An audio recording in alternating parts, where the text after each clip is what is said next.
Sitaram, namaste, good late morning. Going to continue reading. Father and sons. A certain man had several sons who were always quarreling with one another, and try as he might, he could not get them to live together in harmony. So he determined to convince them of their folly by the following means. Bidding them to fetch a bundle of sticks, he invited each in turn to break it across his knees.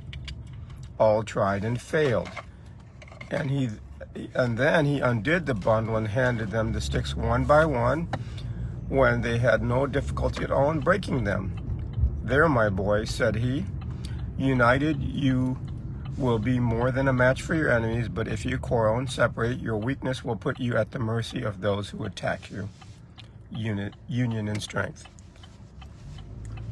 The lamp. A lamp was filled with oil.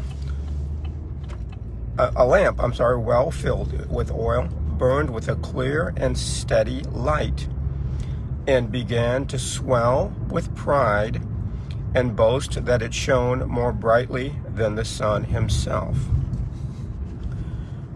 Just then, a puff of wind came and blew it out. Someone struck a match and lit it again and said, "You just keep a light and never mind the sun. Why, even the stars never need to be relit as you had to be just now." That's kind of a strange one. The owl and the birds. The owl is a very wise bird, and once long ago, when the first oak sprouted in the forest, she called all the other birds together and said to them, "You see this tiny tree?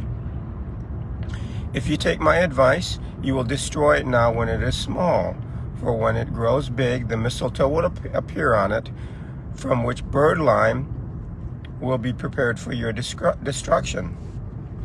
Again, when the first flax was sown, she said to them, "Go and eat up that seed, for it is in the seed of the flax out of which men will one day make nets to catch you."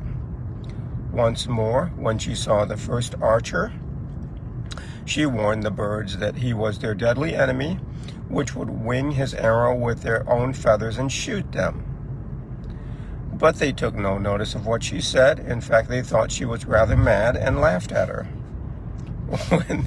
When, however, everything turned out as she has foretold, they changed their minds and conceived a great respect for her wisdom.